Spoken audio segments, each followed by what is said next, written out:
I'm Elena, 32, sitting in a sunlit cafe, stirring my coffee while staring at my phone. Multiple missed calls from mum and dad flash on screen. 4 years of silence about to be broken. They want a relationship now after treating me as nothing more than a prop in their perfectly curated open marriage lifestyle. I contemplate answering, knowing the emotional storm that awaits. Before diving into this story, let me know where you're watching from and hit that like and subscribe button if you've ever had to set boundaries with family members. My parents, James and Amanda Thompson, were the epitome of success in our community. Dad was a corporate attorney at a prestigious firm in New York City, and Mum was a marketing executive for a luxury brand. From the outside looking in, we had it all.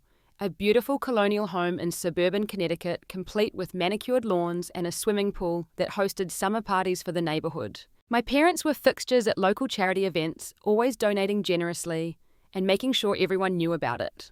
Our family portrait hung in the living room, showcasing perfect smiles and coordinated outfits that suggested warmth and togetherness.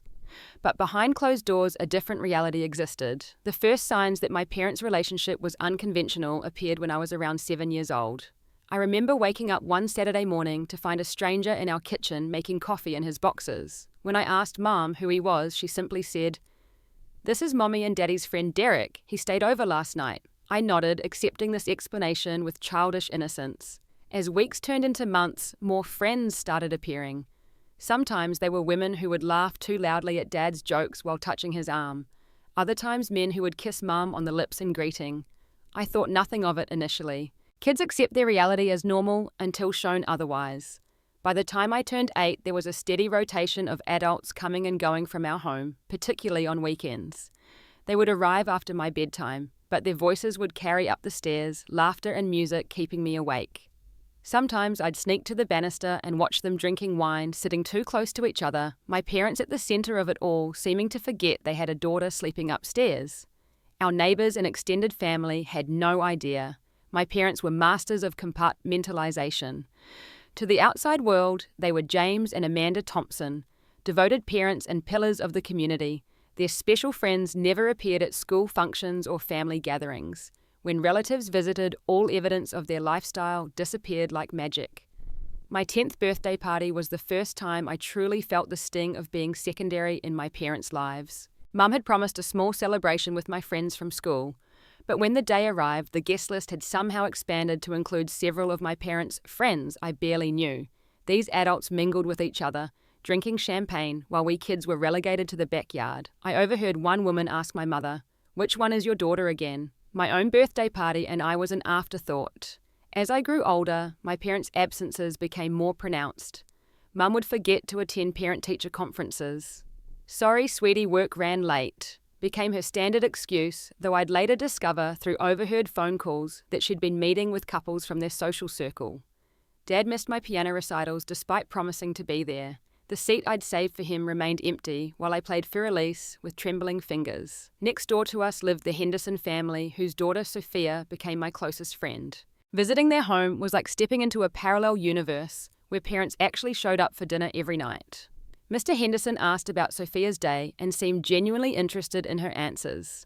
Mrs. Henderson kept track of school projects and helped with homework. They attended every soccer game, cheering from the sidelines.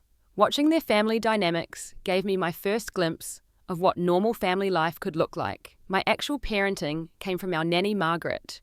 She was a kind woman in her 50s who made sure I had breakfast every morning, helped with homework, and tucked me in at night when my parents were entertaining. Margaret became my emotional support, the one adult in my life who seemed to see me. She would leave little notes in my lunchbox and remembered how I liked my sandwiches cut diagonally. When I got sick, it was Margaret who held my hair back and took my temperature. When I had nightmares, it was her room I ran to, not my parents'. I developed coping mechanisms early. Academics became my refuge. If I couldn't have my parents' attention through normal means, perhaps exceptional achievement would do the trick. I threw myself into schoolwork, bringing home perfect report cards that were glanced at briefly before being placed on the refrigerator, forgotten beneath takeout menus and invitations to adult gatherings. Books became my escape. I'd lose myself in stories about families that stuck together through adversity, creating my own imaginary worlds where parents prioritized their children. In my imagination, I had parents who remembered my favorite color and never missed a school play. One Christmas morning particularly stands out in my memory. I was 11 and I raced downstairs in my pajamas, excited to see what Santa had brought. Instead of my parents waiting with hot chocolate, as promised, I found 3 strangers sleeping on our sectional sofa, empty wine glasses and discarded clothing scattered across the living room. The carefully arranged presents under the tree seemed like props in a stage play about family life that none of us were actually living. I retreated to my room and read until noon, when my parents finally emerged from their bedroom with tousled hair and tired eyes, seemingly surprised to find it was Christmas Day. At 13, the full truth about my parents' relationship came crashing into my consciousness. I was using the family computer to research a school project when a notification popped up. Dad had forgotten to log out of his email. The message preview contained explicit content about plans for that weekend with another couple. Curiosity got the better of me, and I clicked. What unfolded before my teenage eyes was a thread detailing arrangements for a swap with the Millers, another couple in their social circle. Scrolling through the emails, I discovered dozens of similar exchanges, references to parties, weekends away, and arrangements that made it crystal clear my parents were in what they called an open marriage. Photos were attached to some emails that I quickly closed, but not before seeing enough to understand exactly what kind of relationship my parents had. When they returned home that evening, I confronted them. Sitting them down at the kitchen table, I asked directly about what I'd found. To my surprise, they weren't angry about my snooping. Instead, they exchanged a look that seemed to say, "I guess it's time." "Eleanor, your father and I have what's called an open marriage," Mom explained calmly, as if discussing a book club membership.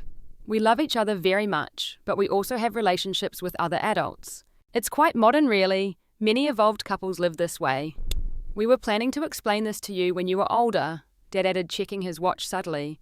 "But since you've discovered it on your own, yes, we have an arrangement. It doesn't change anything about our family, except it changed everything." When I expressed my discomfort and confusion, they dismissed my feelings with platitudes about societal conditioning and outdated monogamy. "You'll understand when you're older, honey," Mum said, patting my hand condescendingly. "Now, do you have homework to finish?" The casual way they acknowledged their lifestyle without addressing how it affected me was perhaps more hurtful than the discovery itself. They saw no issue with prioritizing their sexual freedom over creating stability for their only child. My feelings were an inconvenience to be brushed aside. As I moved through my teenage years, my parents' absences intensified. There were weekends when they'd leave me alone in the house while they attended lifestyle events in the Hamptons or Manhattan. Margaret had retired by then, so I was truly on my own. I'd stock the refrigerator myself and spend the weekend studying or reading the silence of the empty house, both a comfort and an indictment. My 16th birthday marked another milestone of disappointment. We had planned a special family dinner at my favorite Italian restaurant. Just the 3 of us, a rare occurrence I'd been looking forward to for weeks. 2 hours before we were supposed to leave, Mum knocked on my bedroom door.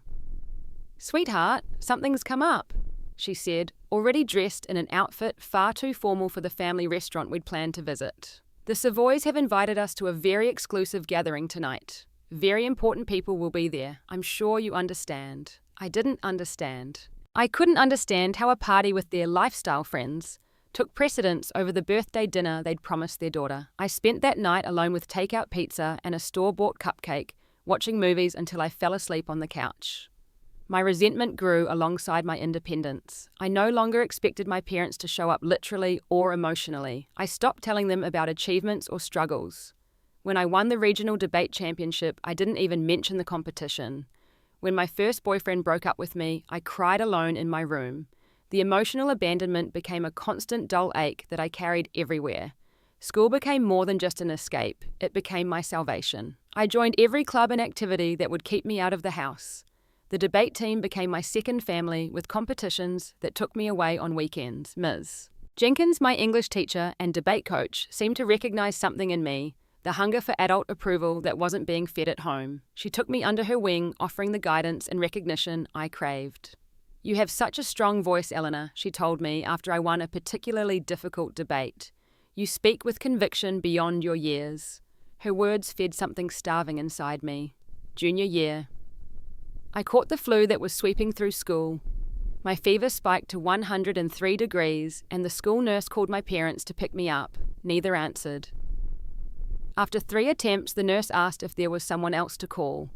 I gave her Sophia's mother's number, burning with shame. Mrs. Henderson left work early to get me tucking me into their guest room and checking my temperature throughout the night. My parents were at a weekend retreat in Vermont with another couple and didn't return my text until the following day. The crowning disappointment came at my high school graduation. As valedictorian, I would be giving a speech. For weeks beforehand, I reminded my parents about the importance of the day. They promised to be there, even showing unusual interest in my speech preparation. The morning of graduation, I received a text from Mum. "Darling, an opportunity came up for networking with the Andersons in the Berkshires. We can't miss it. So proud of you, though. Take pictures." I stood at the podium, scanning the crowd for faces that weren't there, delivering a speech about futures and possibilities to an audience missing the two people who should have cared the most. Afterward, Sophia's parents took graduation photos with me and brought me to dinner with their family. I smiled in the pictures, but something inside me had hardened permanently. By 18, I'd developed significant anxiety and trust issues that sabotaged my early attempts at romantic relationships. How could I trust anyone to stick around when the two people biologically programmed to love me couldn't be bothered to show up? My first college boyfriend commented that I always seemed to be waiting for him to disappoint me. He wasn't wrong. My grandmother, Dad's mother, visited for my graduation and noticed something was wrong. She'd always been perceptive and asked pointed questions about my parents' involvement in my life. I didn't tell her everything, but she seemed to read between the lines. Before leaving, she handed me a check. "For therapy, Eleanor. Everyone needs help sometimes. Promise me you'll use it." I promised, and it was one of the best decisions I ever made. I chose the University of Washington for college, as far from Connecticut as I could reasonably go without leaving the continental United States. The distance was intentional, a physical manifestation of the emotional space I needed. Despite their considerable wealth, my parents provided only minimal financial support, claiming I needed to learn financial responsibility. In reality, it meant they could continue their lifestyle without adjustments to fund my education. I worked 20 hours a week at the campus bookstore to make ends meet while maintaining a full course load. College brought unexpected gifts in the form of genuine friendships. My roommate Jessica was a psychology major from Portland, who immediately broke through some of my carefully constructed walls with her genuine warmth and lack of pretense. She noticed my tendency to apologize for taking up space and called me on it gently. "You don't need permission to exist, Eleanor." She told me once, after I'd apologized for using the microwave during her study time, "Your needs matter too." Michael, my study partner in American literature, became another close friend. Brilliant and thoughtful, he was the first male friend I'd had who showed consistent reliability. If he said he would meet me at the library at 7, he was there at 6:55. These small acts of dependability slowly rebuilt my capacity to trust. Thanksgiving break freshman year brought a harsh reminder of my reality at home.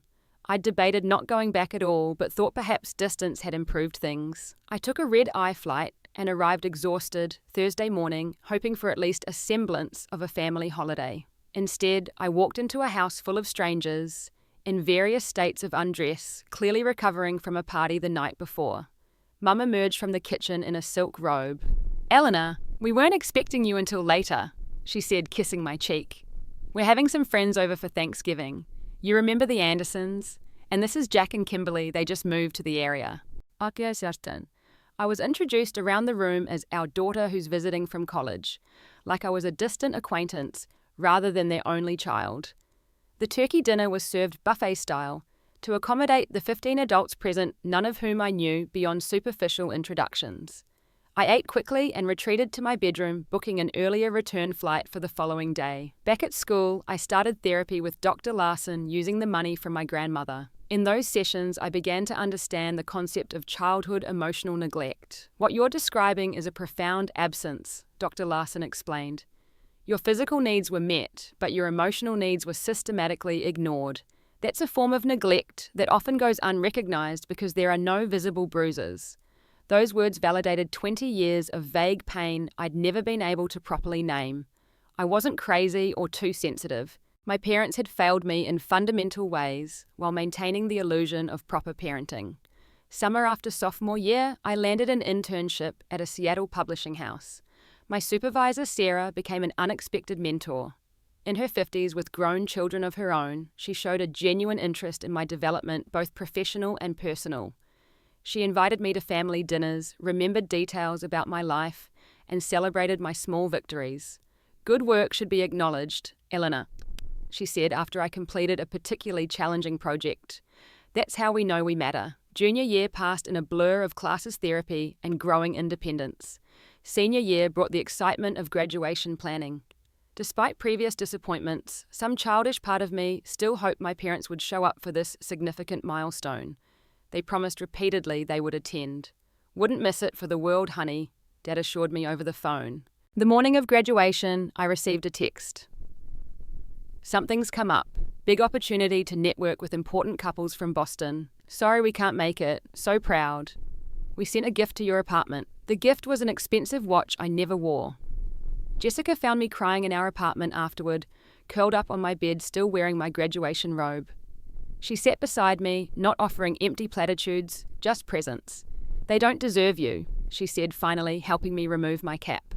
"But we're celebrating tonight anyway. My parents want to take us all to dinner." Jessica's family had adopted me over the years, including me in holiday celebrations and treating me like a second daughter. Her father toasted me at dinner that night, his pride more genuine than anything I'd ever received from my own parents. To Eleanor, whose intelligence is matched only by her resilience.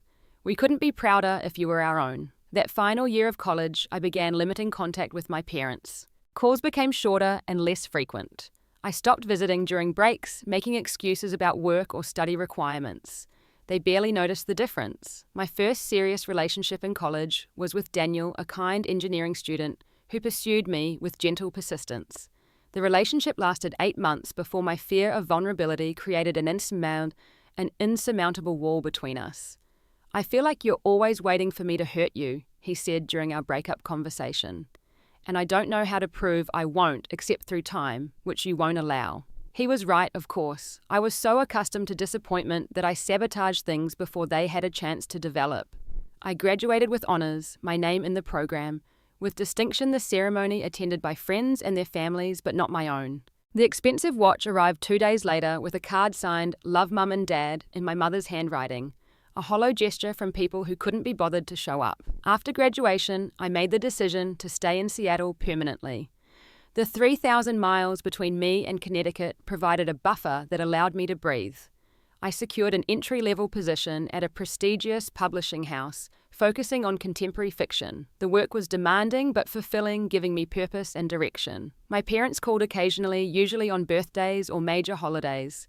The conversations were brief and superficial, focusing on weather or work, never delving into emotions or meaningful connection. "How's the job?" "Fine." "Weather good out there?" "Yes, mild for the season." We were like distant acquaintances performing the minimum requirements of familial obligation. The rare visits home were exercises in emotional endurance. I'd stay for the shortest time possible, usually 2 or 3 days, during which I would feel increasingly invisible. My parents would carry on with their social schedule as if I weren't there, occasionally remembering to include me in meals or conversations before returning to their own priorities. My 25th birthday marked a particularly painful reminder of where I stood in their lives. I was visiting home, and they had promised a special dinner to celebrate the milestone.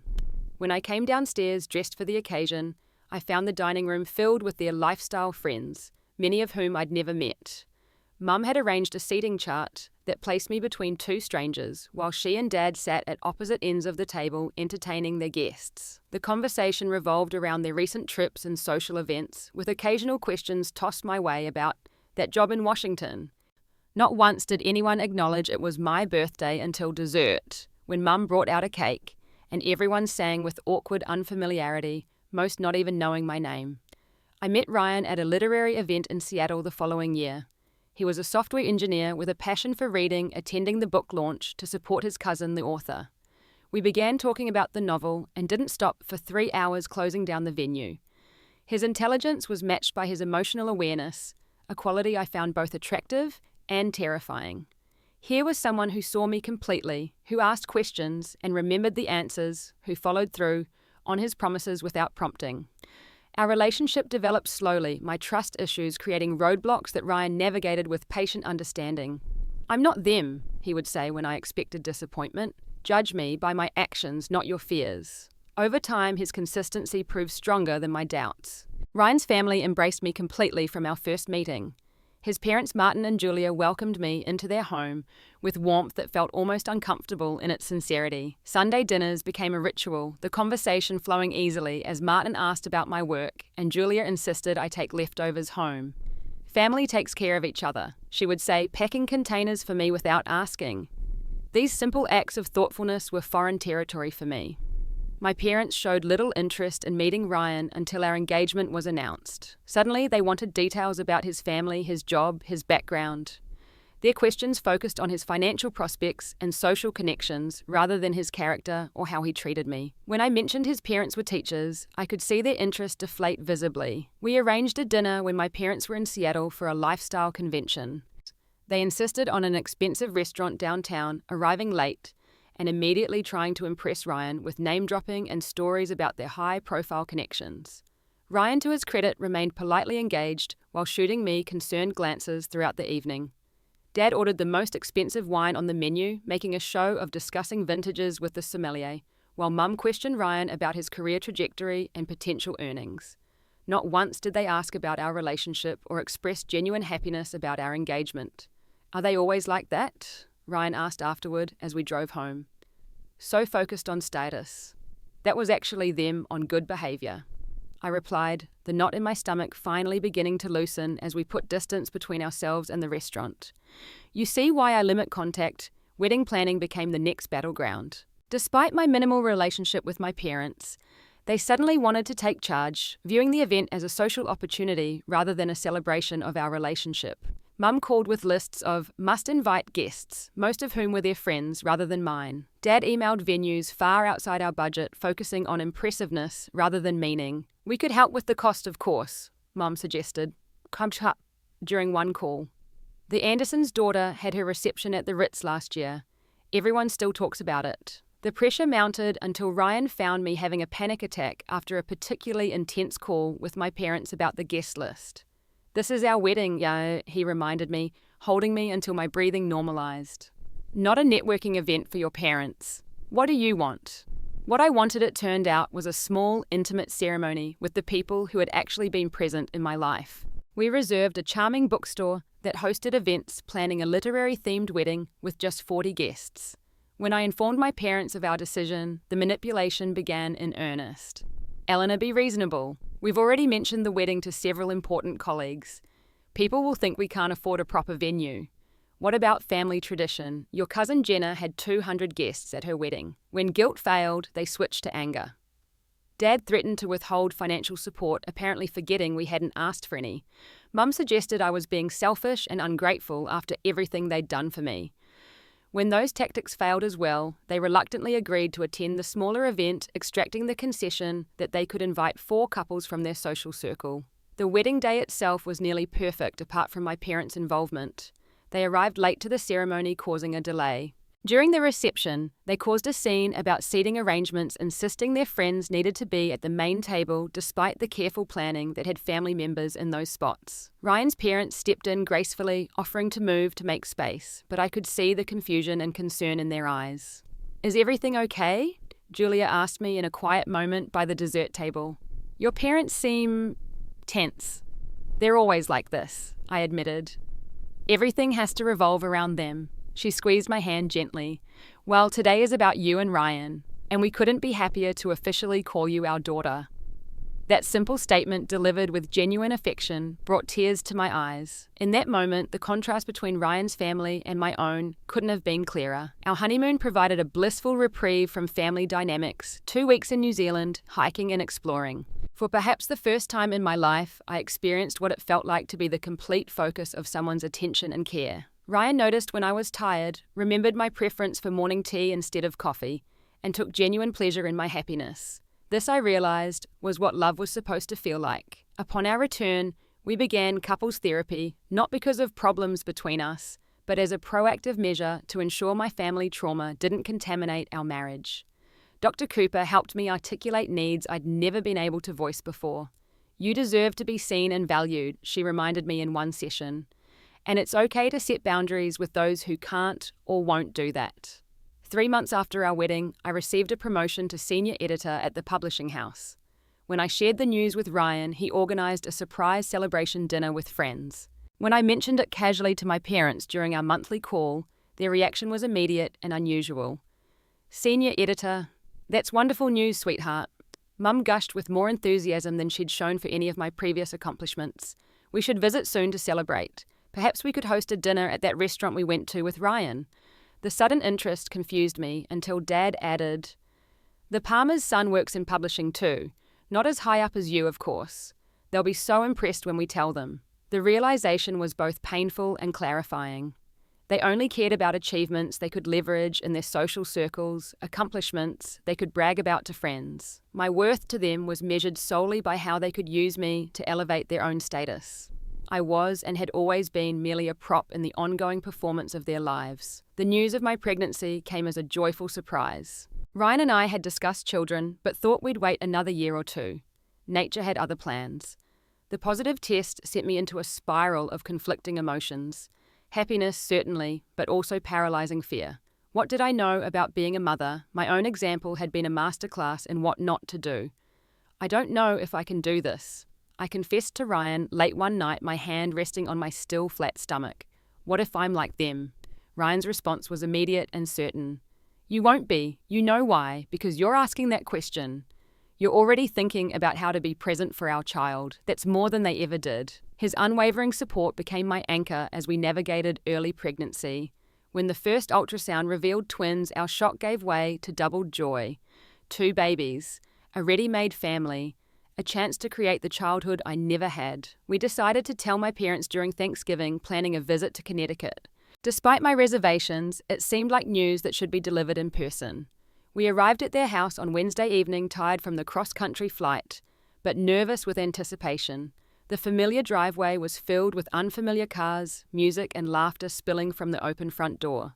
My stomach sank as we approached. Inside we found another gathering in full swing, my parents at the center of a group of well-dressed couples holding wine glasses. "Elena and Ryan," Mum exclaimed, ear-kissing my cheek. "You're earlier than we expected. Come in, come in. Have you met our friends from the Hamptons? Janet and Bill just renovated the most spectacular beach house."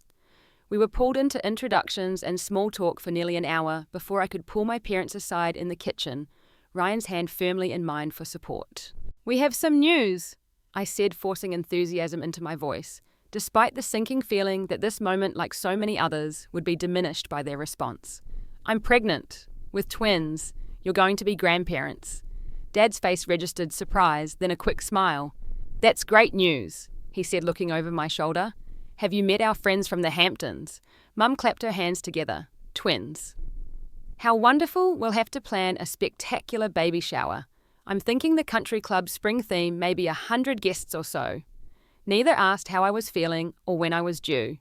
Neither hugged me or showed any emotional reaction beyond the social performance aspects of the news. The conversation quickly turned to how they would announce their impending grandparent status to friends, and which of their social circle had grandchildren they could arrange playdates with. "We should get professional photos done when the babies arrive." Mum continued, already pulling out her phone to make notes. "The Ritzer Richardsons had the most beautiful portraits done with their grandson last year. Everyone on their Christmas card list was talking about them." My pregnancy progressed with complications that required bed rest for the final trimester. My parents promised to visit and help cancelling 3 separate planned trips with last-minute excuses about social obligations they simply couldn't miss. Ryan's parents, by contrast, took turns staying with us for weeks at a time, Julia cooking and freezing meals, while Martin helped Ryan prepare the nursery. The twins, Lily and Lucas, were born 5 weeks premature, but healthy, their tiny, perfect faces, the most beautiful sight I'd ever seen. Ryan's parents arrived within hours of their birth, bearing gifts and offering practical help. My parents sent an enormous flower arrangement to the hospital, with a card signed by their assistant. They finally visited when the twins were 3 months old, arriving with designer baby outfits and an expensive camera. Mum's first action wasn't to hold her grandchildren, but to arrange them on a blanket for photos directing the positioning of their tiny bodies for the perfect shot. "These will be perfect for social media," she commented, reviewing the pictures without having touched either baby. "Everyone will be so envious. The Hendersons' new grandson isn't nearly as photogenic." Dad spent most of the visit answering calls from special friends, stepping out of the room for long conversations while barely acknowledging the babies. During dinner, I overheard them discussing their visit in terms that made my blood run cold. The Davis couple seemed very interested when we mentioned grandchildren, Dad said quietly to Mum. Apparently, they're specifically looking for new couples with young families to join their group. And the Fosters too, Mum agreed. Children add a certain dynamic that appeals to the right people. We should send them pictures. The realization that they viewed even my children as social currency, as tools to enhance their lifestyle, sent me into a panic attack after they left. Ryan found me in the nursery sobbing uncontrollably while watching the twins sleep. I can't do this anymore, I choked out between breaths. They'll never change, and I won't let them use our children the way they used me. Ryan held me tightly, his usual calm demeanor hardened with resolve. Then we don't let them. Your parents have no right to be in your life or our children's lives if this is how they behave. We protect our family, Eleanor. We break the cycle. The decision to cut contact was the healthiest choice I've ever made, but also among the most painful. I made one final phone call, a conversation I had rehearsed dozens of times in my head. Mom, Dad, I need to tell you something important. I began when they both got on the line, my voice steadier than I expected. I've spent my entire life being neglected while you prioritized your social life and open marriage. I was a prop in your perfectly curated image, never a real person with needs and feelings. I detailed a lifetime of absences, forgotten milestones, and emotional abandonment. I described birthdays spent alone, graduations they missed, and the constant message that their lifestyle was more important than their child. And now I see you're already viewing my children the same way, as accessories to enhance your social standing. Their response was predictably dismissive. You're being dramatic, Eleanor, Mum scoffed. We gave you everything. Private schools, nice clothes, vacations. Many children have it much worse. We provided for you financially, Dad added. That's more than many parents do. This sensitivity is really becoming tiresome. Material provisions without emotional presence is neglect. I replied, the years of therapy giving strength to my words. I won't allow my children to experience that. Until you can acknowledge the harm you've caused and commit to real change, this will be our last conversation. I blocked their numbers and social media accounts immediately afterward, my hands shaking, but my resolve firm. The emotional aftermath was complex, a grief process for the parents I never really had, and the relationship that could have been. Ryan supported me through the darkest moments, holding space for my anger and sadness, without trying to fix or diminish it. They're your parents, he acknowledged one night as we sat on our porch after the twins were asleep. It's okay to mourn what should have been, even while protecting yourself from what is. His parents stepped fully into the grandparent role. The twins deserved visiting regularly and creating the warm, extended family I'd always craved. Martin taught Lucas to build with blocks, the same patient instruction he'd once given his own son. Julia sang lullabies to Lily, traditional songs passed through generations of her family. These simple acts of genuine connection were the greatest gifts my children could receive. The 4 years following my decision to cut contact with my parents brought remarkable growth and healing. The twins thrived, developing into curious, secure 3-year-olds who knew without question they were the center of their parents' world. Lily, with her thoughtful nature and love of books, Lucas, with his exuberant energy and infectious laugh, both of them confident in the knowledge they were seen and valued every single day. My career advanced to a senior editor position with a focus on memoir and narrative non-fiction work that felt increasingly meaningful as I helped authors share their own journeys of resilience and transformation. The publishing house valued my insight into authentic storytelling, my ability to identify emotional truth in the manuscripts that crossed my desk. Ryan and I created family traditions that prioritized emotional connection over material impressions. Sunday morning pancakes became sacred, the 4 of us in pajamas mixing batter and choosing toppings. Holiday celebrations centered around experiences rather than extravagance, photo albums filling with images of genuine joy rather than posed perfection. We camped in our living room on rainy weekends, building blanket forts and reading stories by flashlight, the kind of simple memory-making my own childhood had lacked. Weekly therapy sessions continued to help me process my childhood trauma. Dr. Larson guided me through the complicated grief of mourning parents who were still alive but had never really been present. You're not just healing yourself, she reminded me during one particularly difficult session. You're healing future generations. Your children will never know the pain you experienced. I joined a support group for adult children of emotionally neglectful parents, finding solidarity in shared experiences. Alison, another group member who had also cut contact with narcissistic parents, became a close friend. "The holidays are still hard," she confessed during coffee one December morning. "Not because I miss them, but because I miss the idea of what they should have been." I understood completely. Occasionally, news about my parents would filter through extended family. My grandmother, now in her 80s, visited Seattle twice a year, bringing family photos and stories that validated my childhood memories. "They're telling everyone you have mental health issues," she informed me during one visit, her disapproval evident. "I've stopped attending their parties. The lies got to be too much." According to my grandmother, my parents had constructed an elaborate narrative in which I was the villain, cutting them off cruelly despite their perfect parenting.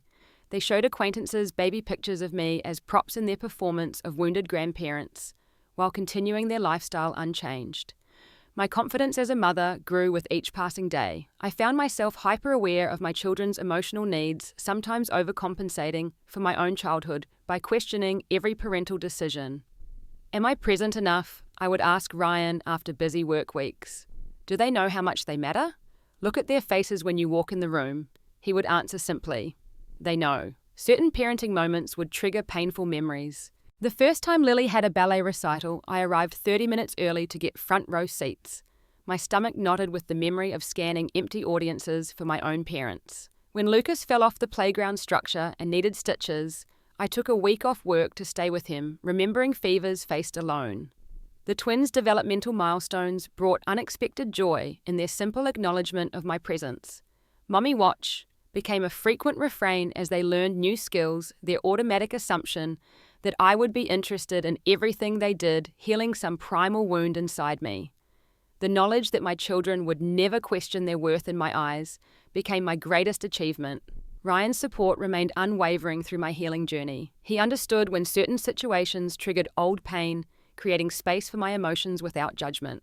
His own parents modeled healthy family dynamics, showing me what supportive relationships could look like across generations. As part of my healing process, I began writing a personal memoir, not for publication, but as a therapeutic exercise to reclaim my narrative. The act of documenting my experiences helped solidify my resolve to maintain boundaries with my parents.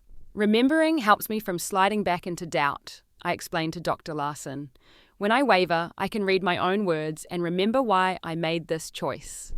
3.5 years into our no-contact arrangement, my grandmother called to inform me my parents had begun telling people they were estranged from their daughter through no fault of their own, and had started showing up at family events with sad stories about missing their grandchildren, whom they'd never been allowed to know.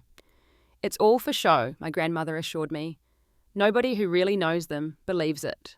But I thought you should be prepared in case they escalate." The escalation came 6 months later in the form of a letter, the first direct communication attempt since I'd blocked their numbers. The carefully worded message expressed confusion about my sudden decision to cut them out of my life and requested a meeting to clear up this unfortunate misunderstanding. The selective amnesia regarding their lifelong neglect was breathtaking in its audacity. The letter was followed by voicemails left at my work when they realised their numbers were blocked on my personal phone. "Eleanor, this has gone on long enough," Mum's message began. "We're your parents. You can't just decide we don't exist because of some perceived slights from your childhood." Dad's message was more direct. "This behaviour is childish and needs to stop. We're not getting any younger and you're depriving your children of their grandparents. Call us immediately." Don't. The bombardment of contact attempts brought back my anxiety briefly, panic attacks returning in the middle of the night as I wrestled with guilt and anger. Therapy helped me process these feelings, reminding me that their reaction was textbook for people unwilling to take responsibility for their actions. "They're following the narcissist's prayer," Dr. Larson pointed out. "That didn't happen. And if it did, it wasn't that bad. And if it was, that's not a big deal. And if it is, that's not my fault. And if it was, I didn't mean it. And if I did, you deserved it." After careful consideration and discussion with Ryan and my therapist, I made the decision to meet with my parents one final time. Not for reconciliation, but for closure on my terms. The meeting would be at a neutral location without the children, and with clear boundaries established beforehand. "Are you sure about this?" Ryan asked as we discussed the plan. His concern was evident, protective instincts in full force. "You don't owe them an explanation or your time." "I know," I assured him, "but I need to do this for me." to say my piece directly as the adult I am now, not the child who was afraid to speak up. We arranged for Ryan's parents to watch the twins, and I prepared extensively with my therapist for possible scenarios. We role-played responses to guilt trips, gaslighting, and manipulation attempts. Your power is in your boundaries, Dr. Larson reminded me. You can leave at any time. You control this interaction. Ryan offered to accompany me, his worry palpable. I'll be in the parking lot, he compromised when I explained this was something I needed to do alone. One text and I'm inside. The morning of the meeting, I felt a surprising calm. 4 years of healing and growth had given me a strength I never possessed during my childhood. I was no longer the neglected girl, desperate for crumbs of parental attention. I was a woman who had broken the cycle, a mother who knew her worth, and I was finally ready to face them on my terms. I chose a quiet restaurant on neutral ground for our meeting, arriving 15 minutes early to select a table near the exit. The familiar anxiety tightened my chest as I waited. But breathing exercises from therapy helped keep the panic at bay. When they walked in, I was struck by how unchanged, yet noticeably older they appeared. Dad's hair had grayed significantly, and Mom's carefully maintained appearance couldn't quite hide the new lines around her eyes. They spotted me immediately approaching with the confident strides of people accustomed to commanding rooms. "Elena," Mum said, leaning in for a kiss I subtly avoided by extending my hand instead. "You look well." "You too," I replied, keeping my voice neutral as we all sat down. The server's timely arrival created a momentary buffer as we ordered coffee. Dad cleared his throat once the server departed. "Unseasonably cool for September, isn't it?" Small talk about weather and the restaurant filled several awkward minutes before Dad finally addressed the elephant in the room. 4 years is a long time to hold a grudge, Eleanor. Your mother and I think this situation has gone on quite long enough. The dismissive framing of my boundaries as a grudge was so predictably invalidating that I almost laughed. Instead, I took a steadying breath and responded with the calm clarity I had practiced. "This isn't a grudge. It's a consequence," I said, meeting his gaze directly. "I spent my entire childhood being emotionally neglected while you prioritized your open marriage and social life over parenting. I'm not here to re-establish contact, but to provide the explanation you claim to want." Mum's perfectly manicured hand tightened around her coffee cup. "We were always there for you, Eleanor. This narrative you've created about neglect is simply not true. We provided everything you needed." I had anticipated this rewriting of history and came prepared. From my bag, I removed a small notebook opening to a page where I documented specific incidents. My 10th birthday, you invited your lifestyle friends and introduced me as the birthday girl, because several of them didn't know your daughter's name. I began, voice steady. My high school graduation, you both missed to attend a weekend with the Andersons in the Berkshires. College graduation, same story. My 16th birthday dinner cancelled last minute for a lifestyle event. Shall I continue? Dad shifted uncomfortably. Children remember things differently. We had social and professional obligations that sometimes conflicted with minor events. Graduation isn't minor. Neither are birthdays or piano recitals or parent-teacher conferences, all of which you routinely missed, I countered, while maintaining the perfect external image of devoted parents. "We provided you with every advantage," Mum interjected defensively. "Private school, nice clothing, summer camps, college tuition. Material provisions aren't the same as emotional presence," I replied, echoing my therapist's words. "I had nannies raising me while you entertained your lifestyle friends. I spent holidays alone because your social calendar took priority. I learned early that I would always be secondary to your open marriage." Dad's expression hardened. Our personal relationship choices had nothing to do with our parenting. They had everything to do with it. Your lifestyle always came first. I was an afterthought, a prop in your performance of family life, never a priority. After all we provided for you. Mum began, tears welling in her eyes. The guilt tactic was so transparent it almost felt scripted. "I acknowledge you provided materially," I interrupted. "I had food, shelter, education. What I didn't have were parents who showed up consistently, who put my needs before their desires, who made me feel seen and valued." The conversation continued in this circular pattern, my specific examples met with their vague defenses and attempts to reframe history. As their denials became increasingly desperate, Dad's facade of calm finally cracked. "You've always been difficult, always demanding attention, always complaining." He snapped, colour rising in his face. "We gave you everything we could while maintaining our own identities. What more did you want? I wanted parents who remembered my favorite color, who showed up to school events, who put me to bed at night instead of leaving me with nannies while they entertained their sexual partners. I replied, the bluntness causing Mom to flinch. I wanted the basic emotional support that every child deserves. The confrontation escalated when they realized their usual tactics weren't working. Mum's tears dried up instantly when they failed to manipulate me, replaced by a calculated pivot. We want to see our grandchildren, she declared as if issuing a command. It's cruel to keep them from us. We have rights as grandparents. This too I had prepared for. My children are not props for your social media. They're not accessories to enhance your image or tools to attract new couples to your lifestyle, which is exactly how I heard you discussing them during your only visit. Dad leaned forward aggressively. We'll pursue legal action if necessary. Grandparents' rights are recognized in many states. I removed an envelope from my bag, sliding it across the table. My lawyer prepared this in anticipation of that threat. It outlines the documented history of neglect and includes statements from my therapist and several witnesses regarding your parenting. Feel free to pursue legal action, but be aware that doing so will make your personal lifestyle choices a matter of public record. The shock on their faces would have been satisfying if the entire interaction weren't so painful. They had clearly expected to steamroll me as they had throughout my childhood, unprepared for the boundary-setting adult I had become. Dad's final attempt at control came in a burst of anger. You're being selfish just like always, he spat, pushing back from the table. Everything we did was for you, and this is how you repay us, by cutting us off and making these ridiculous accusations. I remained calm, my voice steady.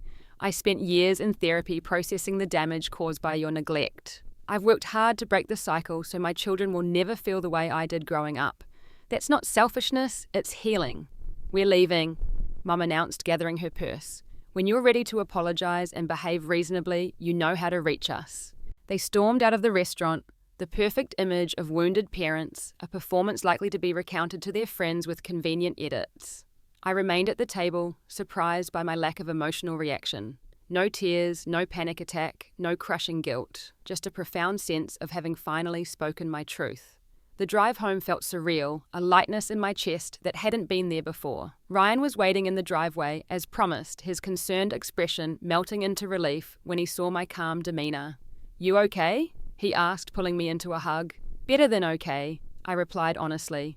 I think I'm finally free. That evening, we played with the twins in the backyard, their delighted squeals as Ryan pushed them on the swings filling the air. I watched my husband's attentive interaction with our children, the way he responded to their every word, the natural joy in their connection. This was what family was supposed to be, what I had created despite having no model to follow. A month later, a letter arrived from my parents. The carefully worded non-apology acknowledged misunderstandings and different perspectives, while subtly blaming me for being too sensitive.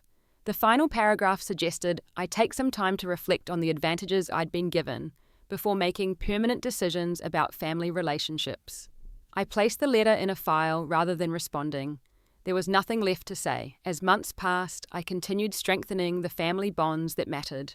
Ryan's parents became the loving grandparents my children deserved. Our home became filled with traditions of our own creation built on presence and emotional connection rather than appearance and status. Most importantly, I broke the generational pattern of neglect. My children would never wonder if they mattered, never scan audiences for parents who didn't show up, never learn to make themselves small to accommodate adult priorities. They would grow up knowing with bone-deep certainty that they were seen, heard, and valued every single day. The family I created became my greatest healing. Each time Lucas ran to me with skinned knees, each time Lily climbed into my lap for stories, I gave them what I had needed so desperately as a child, and in doing so, I slowly healed that neglected child within myself. Every night, I read bedtime stories to my children, staying present for just one more, even when tired, never rushing the precious moments of connection. As I watched them drift to sleep, secure in the knowledge they were deeply loved, I finally understood that the love I had craved my entire childhood was now mine to give freely. And in that giving, I found the peace I had sought for so long. Have you ever had to set boundaries with family members for your own well-being? I'd love to hear your experiences in the comments below. Sometimes the hardest decisions are the ones that bring the most healing. If this story resonated with you, please like and subscribe for more stories about finding strength through difficult family situations. And remember, you deserve to be valued and respected in all your relationships. Thank you for listening to my journey, and I wish you courage in your own.